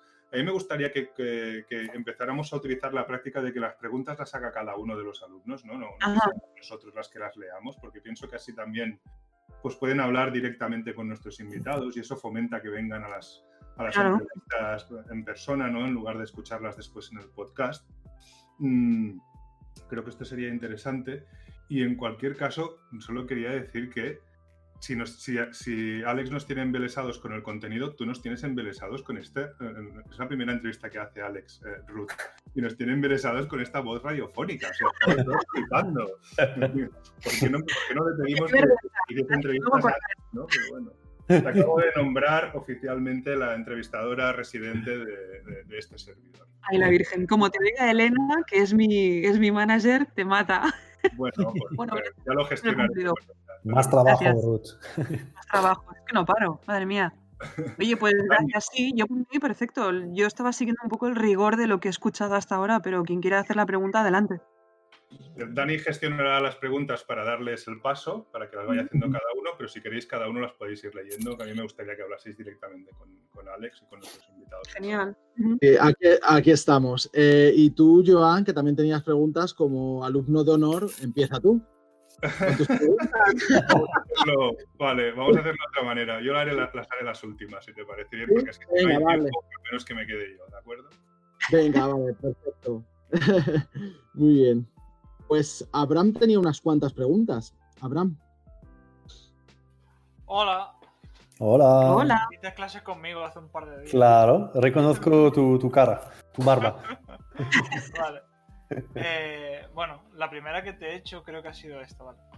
has hablado que querías entrar en Gameloft porque eran más pequeños y tenías más opciones a adquirir más responsabilidades. ¿Por qué querías más responsabilidades?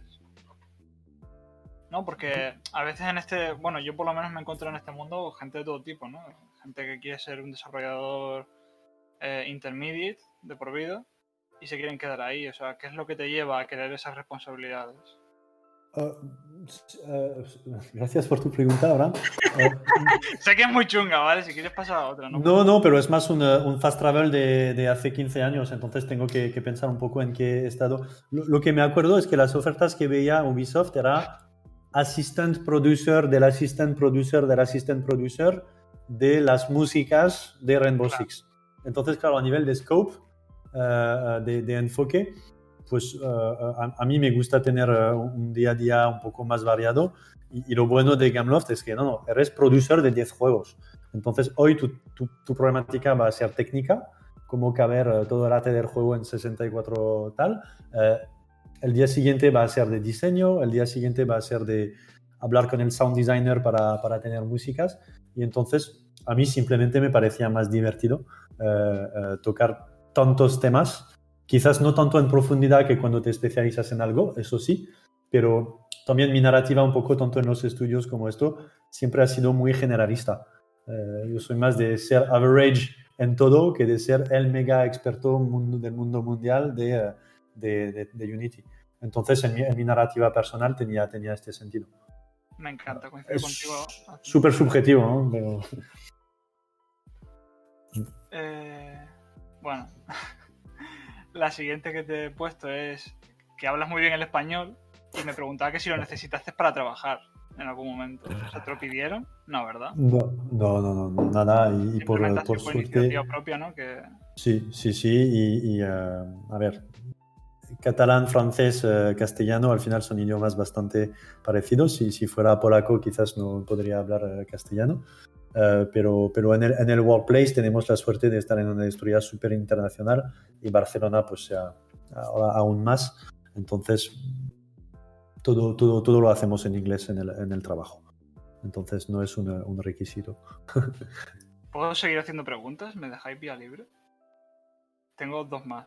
Sí. Dale gas. Vale, perdonad. ¿Qué técnicas usáis para evitar el survivorship y el confirmation bias? Que esto fue algo que creo que mencionamos en clase, pero no llegamos a especificar. Y me parece algo súper interesante porque no encuentro, o sea, todo el mundo habla de que el survivorship bias es una cosa, o sea, it's a thing que tienes que tener en cuenta, y el confirmation bias y todo esto, pero nadie habla de cómo evitarlo o qué metodología se usa a nivel de común, de esto de todos vamos a esto y hay que tener en cuenta esto. Nadie dice que se hace un estudio para evitar este tipo de cosas. Para mí es la pregunta más clave de nuestra industria y por desgracia parece que aún somos una industria muy noob en este sentido, al decir que somos creativos y tal. Para mí es la clave y de hecho, de hecho lo comentamos un poco en la clase, ¿no? El mercado está a reventar y lo que no ve la gente es que la calidad de un producto no es el único factor que va a hacer. De hecho, yo diría que casi tiene poco peso en el hecho de que tu juego sea un éxito o no, ¿no? Porque al final ahora... Perdona que te interrumpa, perdona que te interrumpa en esta respuesta, pero puede ser que varias personas no conozcan los conceptos a los que os estáis refiriendo. ¿Los podéis describir así muy rápidamente? ¿A qué te refieres? ¿Al survivorship bias o...? Sí. Bueno, el survivorship bias es ver King ha hecho Candy Crush, por lo cual debe ser fácil, olvidando que King estuvo 10 años pringando, lanzando quizás 1000 juegos para hacer Candy Crush. O si me pongo a jugar a fútbol, pues voy a ser como Leo Messi. Es la tendencia que el bias del survivorship bias, el bias del superviviente, es básicamente la tendencia que tiene tu cerebro a mirar solo los que han tenido éxito en algo y no ver los 99% que se han pegado una hostia enorme. Entonces pues esto, si juego a baloncesto voy a ser como LeBron James. No, claro. Y el Si juegas a confirmation. baloncesto vas a ser un pringado como todos y quizás si entrenas 8 horas al día durante 1000 años, puede que llegues a ser profesional, pero con 1% de probabilidad. No sé si quieres completar, Abraham. Bueno, sí, el confirmation bias es que nos falta. Y es el bias que te. Bueno, pues tú como estudio o como persona individual, gerente o lo que sea, manager, ves un juego que a ti te mola personalmente, un juego de peleas, por ejemplo, ¿no? Ves que han sacado un juego de peleas en móvil y dices, coño, lo han conseguido sacar, debe ser que está bien, o que hay un nicho de mercado ahí, voy a sacar yo también un juego porque me gusta. Te lo autoconfirmas, tío, a ti mismo, sin haber hecho una investigación previa o sin haber visto suficientes datos. Sí, es otro bias que es básicamente la selección que hace tu cerebro de los hechos que confirman lo que ya piensas y descartar los hechos que van a contrario de tu convicción. Bueno, yo lo tengo mucho, ¿no? Obviamente el flavor of the month estos días es el Among Us, ¿no? Ahora hay una tendencia de juegos multiplayers. Bueno, no. El Among Us salió en el 2018 y nadie lo conocía. Entonces, puede que sea un juego bueno. De hecho, no se quedaría en el top si no fuera bueno. Pero el hecho de que sea un juego bueno no tiene nada que ver con el éxito que está teniendo. Entonces, a nivel de causalidad, aquí hay un mindfuck importante. Y claro, por un Among Us, pues hay 1000 juegos multiplayer, asimétricos, lo que quieras, que no están teniendo éxito. Entonces, es un mercado súper complicado a nivel de oferta. Ya no estamos solos. Cuando empezamos otra vez en Social Point, pues sí, pre-Clash of Clans, pues no había nadie en móvil. Entonces, por eso también creció tanto Dragon City, porque era un mercado muy verde. Ahora, bueno, pues lanzan 10.000 apps al día en Android. Entonces es fácil hacer las matemáticas, ¿no? Y realmente, para volver a la pregunta, ¿cómo la mejor manera para evitar pues venderse una moto a sí mismo, que es lo que suele pasar, porque al final estamos en un negocio creativo, estamos en un negocio de apasionados y menos mal que nos enamoramos de nuestras ideas, pero a veces nuestras ideas nos hacen ciegas, ¿no? Lo que para mí la clave es el fail fast. Otra vez, no hay ninguna correlación o poca correlación entre... Lo que voy a decir es un poco controversial, pero lo que nos enseña, por ejemplo, el hipercasual es que no hace falta que tu juego tenga el mejor arte del mundo, el mejor level design del mundo. Si tu core es bonito, es bueno y es innovador, pues conseguirás tracción. Entonces verás en el mercado que hay gente interesada. Entonces, para mí la clave es fail fast. E intentar desvincular lo que es el diseño de tu producto. Sabemos diseñar un juego que tiene una retención de 40%. Sabemos más o menos hacerlo. Sabemos hacer mecánicas de progression, sabemos hacer un sistema de achievement, un meta. Esto es fácil, comillas. Lo que va a condicionar al 80% si tu juego tiene éxito o no es su discoverability. Entonces, su appeal en el mercado. ¿Cuántas personas van a clicar en el anuncio? ¿Cuántas personas van a decir, ostras, esto es nuevo, esto no lo he visto, esto me llama la atención?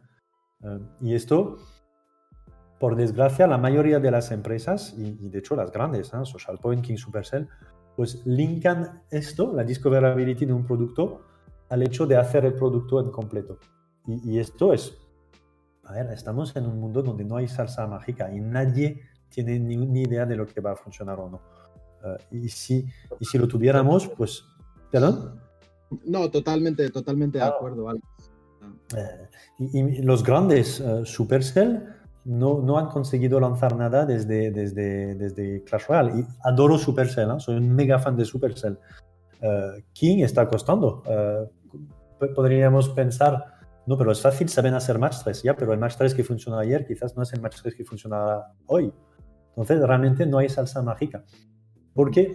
Porque ahora el negocio, no sé si es muy macro, ¿no? Pero ahora las grandes empresas consiguen subir su factura. Y hablando de empresas, Alex, perdona que pasemos a la siguiente pregunta, que viene muy a cuento. Rubén Crispín pregunta por aquí una cosa que está bastante relacionada. Rubén. Hola, no sé si se me oye, que tengo problemas con el micro. Que sí. Nada, pues más que nada, a ver en Madbox Barcelona qué habéis estado haciendo, si habéis lanzado algún juego, o más que nada, o sea, para diferenciar un poco, ¿no?, de lo que hacen en Francia. A ver, o si podéis hablar de alguna cosa que estéis trabajando.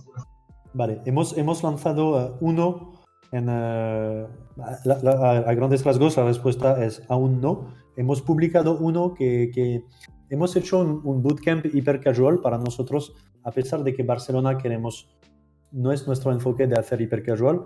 El hiper casual es un bootcamp genial, porque no hay ninguna empresa en la que un desarrollador entra y a las 2 semanas ya tiene 1 o 2 juegos publicados. Esto solo te le permite el hiper casual. Entonces, para mí, es genial el hiper casual como herramienta para hacer un bootcamp, porque cuando haces un full cycle en 2 semanas, pues te enteras de la cultura de la empresa, de las herramientas, de los procesos, etc, etc. Entonces, hemos hecho un 50% del año un bootcamp hiper casual, y de esto es que fue una locura. Creo que hemos lanzado 20 juegos, han muerto 19 porque no llegaron a las métricas que necesitamos para tener un buen business, y lanzamos uno que se llama Catch the Thief, Atrapa al ladrón, que esto sí que viene de Barcelona. Spoiler, no es un mega éxito, tenemos que hacer mejor, pero bueno, está live y hicimos todo el full cycle. Ahora estamos invirtiendo más en juegos más casual, que cuestan un poco más de tiempo, tanto de ideación como de diseño de core loop, y este mes vamos a lanzar 5 o 6 en soft launch. Entonces seguimos teniendo muchos tracks abiertos, pero lo gordo va a venir el año que viene. Gracias.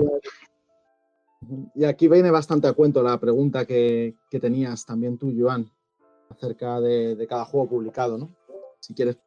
Sí. Sí, bueno, era una pregunta más desde el enfoque del game design, no del prototipado, ¿no? Todos sabemos que por cada videojuego publicado hay un montón de videojuegos que se han quedado, no en la basura, pero sí en un cajón, ¿no? Para el futuro, no sabemos si podrán recuperar o no. Y a veces se habla pues, de uno de cada 2 juegos, 1 de cada 5 juegos, 9 de cada 10 juegos acaban en el cajón. Yo creo que nos la ha respuesto un poco Alex, diciendo que 19 de cada 20 juegos, ¿no? ¿Es así, más o menos? ¿Ese número lo podemos mantener? Sí, a ver, decían 1 de cada 10, pero yo creo que es más 1 de cada 20. Y sí es... Bueno, en Madbox en el 2019 lanzamos en total 100 juegos con 40 personas. 100 juegos. Y de los 100, pues sí, unos 5, 8, 8 se fueron a la World Launch, que es, vale, hemos comprobado la retención, hemos comprobado la monetización, esto lo conseguimos escalar y conseguimos sacar rentabilidad de este juego. Entonces el ratio que dices, Joan, es este. Correcto. Y esto es una pregunta ampliada, Alex.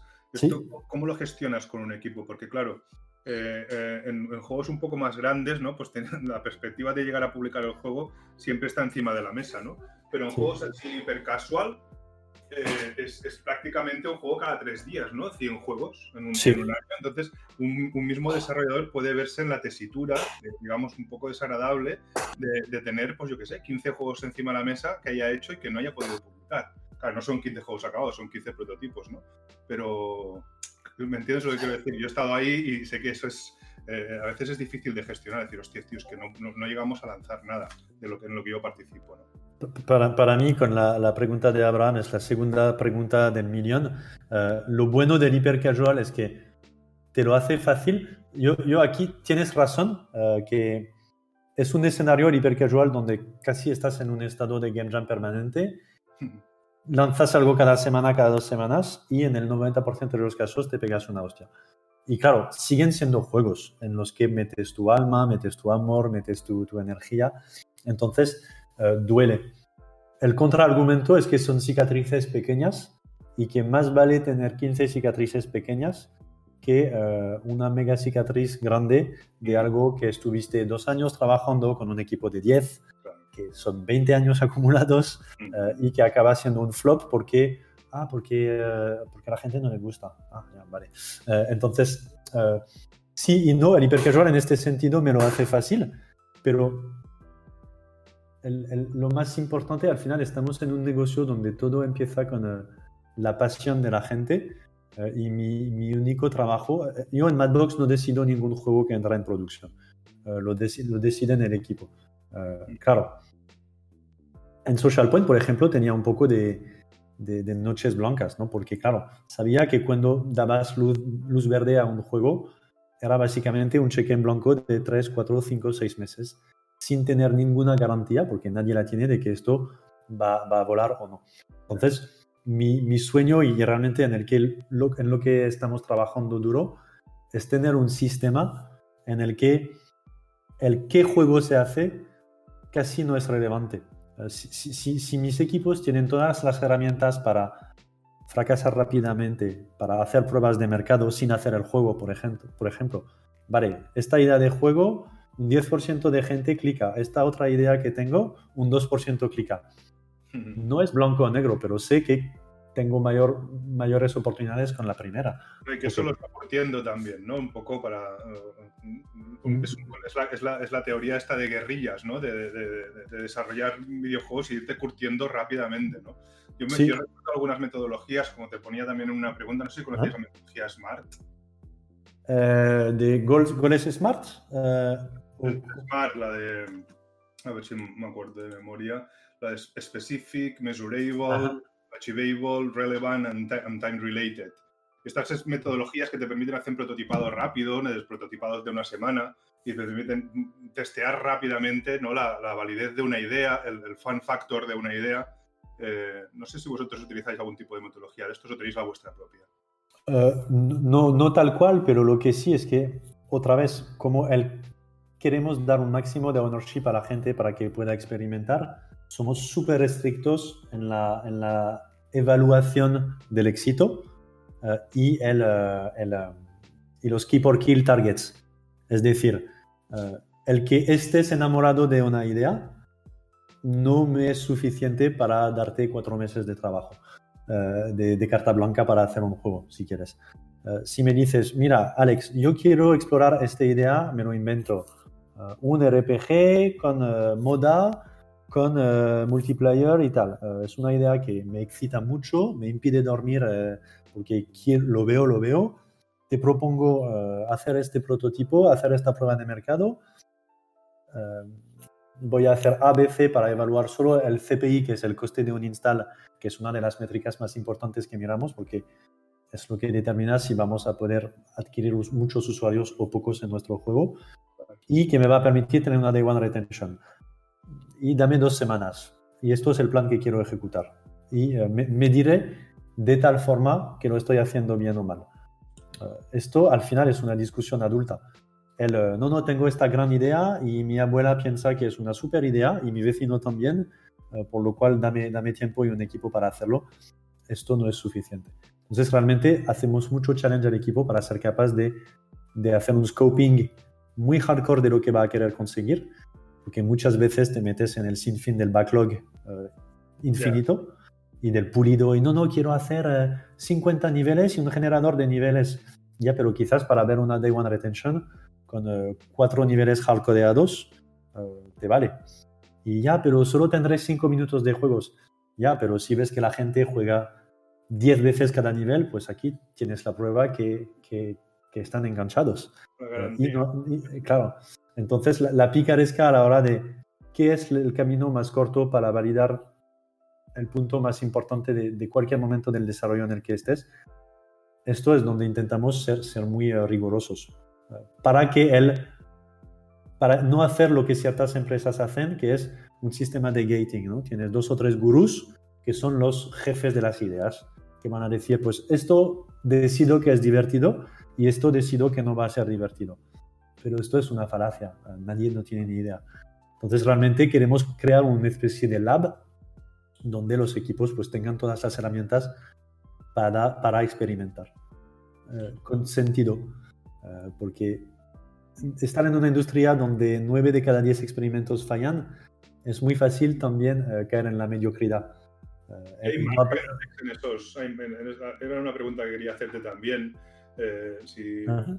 paralelamente a los juegos hipercasuales, si buscabais, antes has comentado, ¿no? La Capilla Sixtina, ¿no? El Santo Grial, esto que te llevará, ¿no? a dar un salto diferencial hacia adelante. Si tenéis algún departamento de producto fuera del género del hipercasual o bueno, dentro del género, pero que sea un poco más experimental, o si simplemente esperáis que alguno de los juegos hipercasual que sí que acabáis, estos 4 o 5 anualmente que acabáis publicando, pues se acabe convirtiendo en un bombazo un poco por tracción propia. Algunos estudios como los vuestros, que son grandes ya, aunque digáis que no, son grandes, Sí.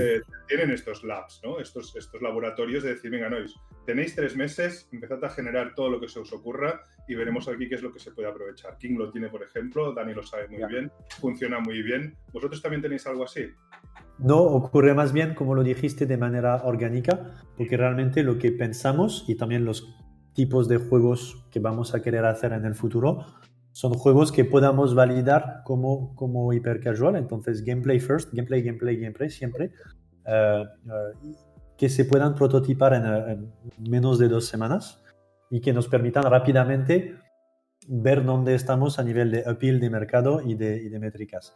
Y luego, por encima de esto, pues iremos decidiendo, vale, aquí tenemos una base, pero no una base que es un PowerPoint o una visión, sino una base concreta que sabemos que las métricas early son buenas en el mercado. Pues ahora, ¿qué construimos por encima de esto, ¿no? Y no pensamos hacerlo en un departamento ad hoc, porque pensamos que al final es un poco lo que decía con los sistemas de gating. No pensamos que solo un 10% del equipo puede tener las mejores ideas.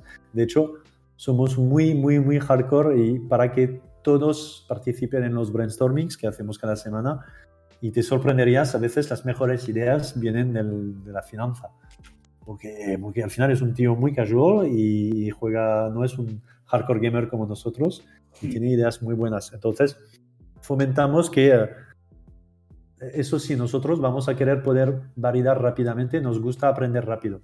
Entonces, el típico, me meto en un silo de producción durante 2 años y a los 2 años tendré métricas, probablemente es el tipo de proyecto que descartaríamos a priori. Te entiendo perfectamente, Alex. Ya me voy a retirar porque si no me quedaría aquí charlando contigo toda la noche. Pero iremos de birras cuando podamos. Vale, mira, un día hoy os visitaría en Madbox. Claro.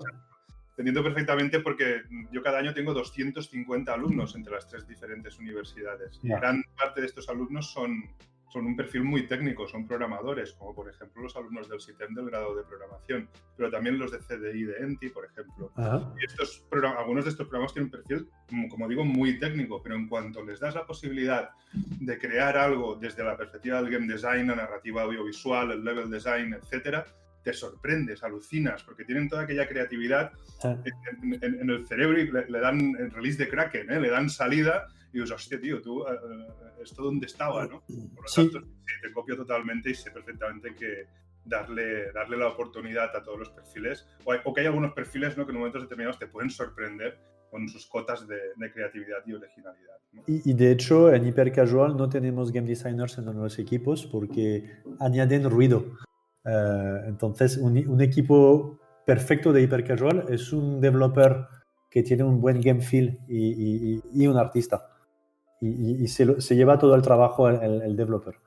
Porque al final, estando solo en la parte UX y game feel de los 3 Cs, control, cámara, carácter, un designer aquí, o sea, un designer un poco versión 1.0, ¿no?, que es la persona que te va a decir lo que el developer debería hacer, casi, bueno, añade un paso que no es necesario.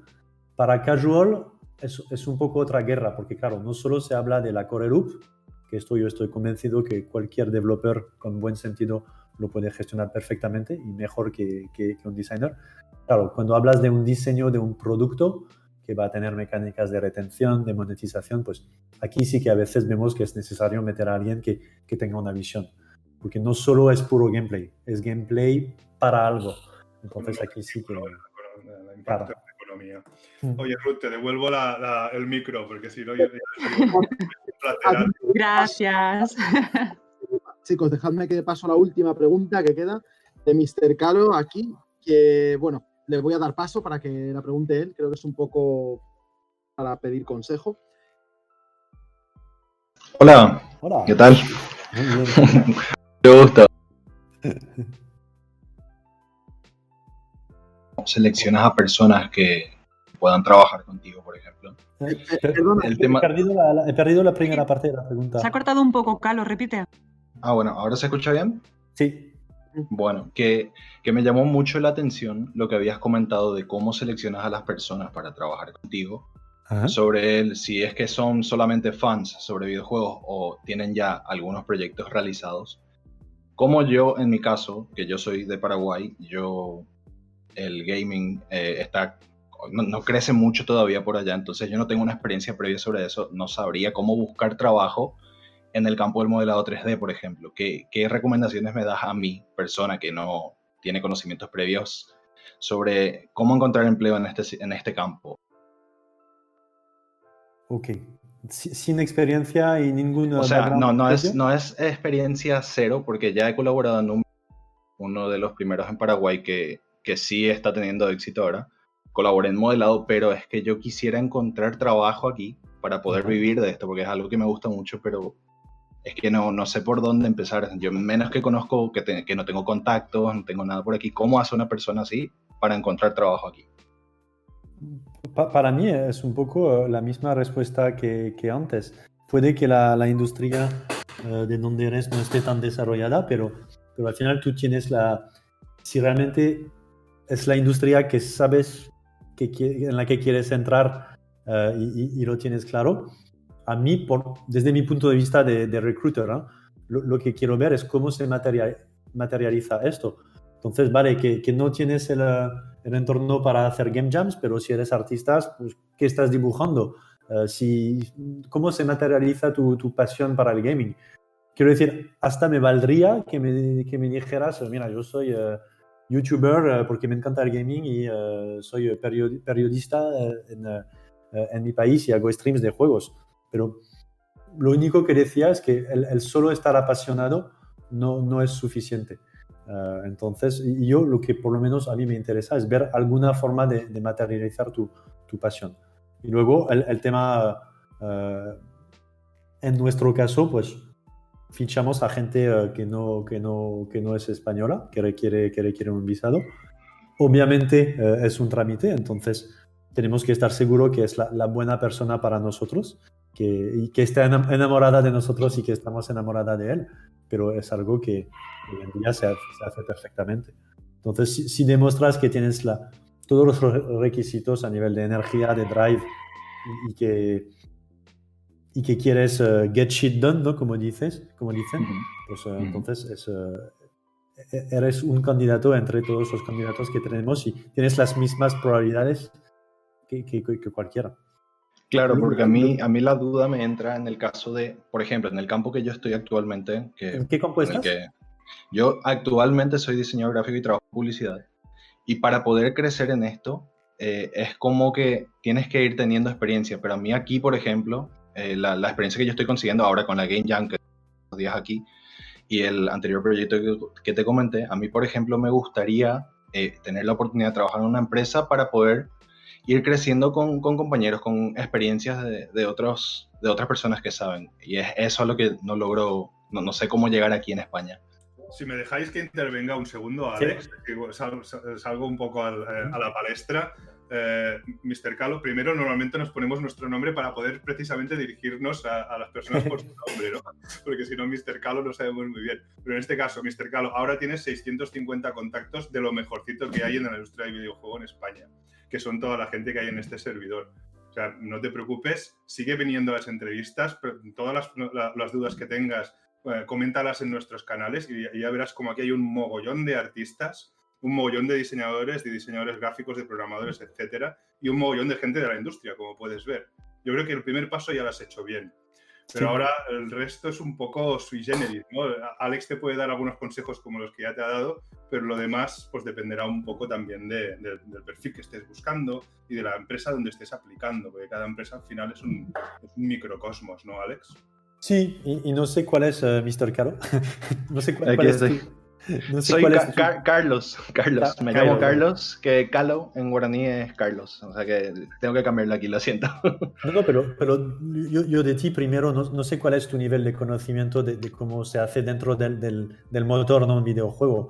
Pero si te diriges a carreras artísticas, pues vale, hay mil maneras de entrar como artista, ¿no? Modelador, animador, UI, UX, esto al final tienes que hacer el homework de entender un poco cuáles son las diferentes funciones y luego una vez ves una de las funciones que te llama la atención, que te apasiona y que piensas que podrías rendir bien en esta área, pues entonces a curar. Si me dices, yo si alguien me dice, yo quiero ser character artist y dibujar personajes y que abro su portafolio y que veo solo logotipos en 2D, pues obviamente tengo un mindfuck.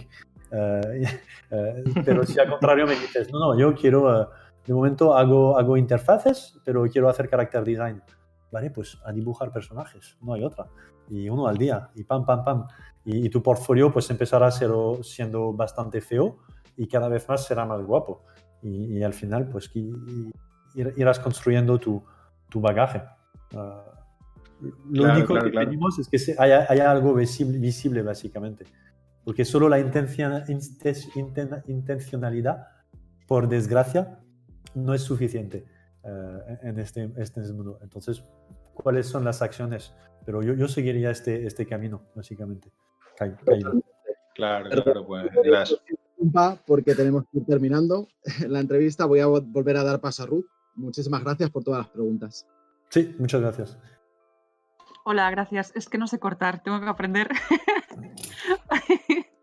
Bueno, pues muchas gracias, Alexandre. Yo creo que todo el mundo, incluida yo, ha aprendido un poquito más de todo lo que es la industria del videojuego y en general de varias posiciones diferentes, sobre todo lo que importa mucho aquí en este server, que es toda la gente, ¿no?, que está haciendo la carrera y que acabará siendo junior en algún momento, pues cómo aplicar, cómo afrontar una entrevista y un montón de insights que yo creo que si yo fuera developer, diseñadora, artista, whatever, yo misma estaría asombrada, ¿no? Porque todos los tips que se dan y todo lo que se comenta en las entrevistas ayuda mucho. Así que muchas gracias.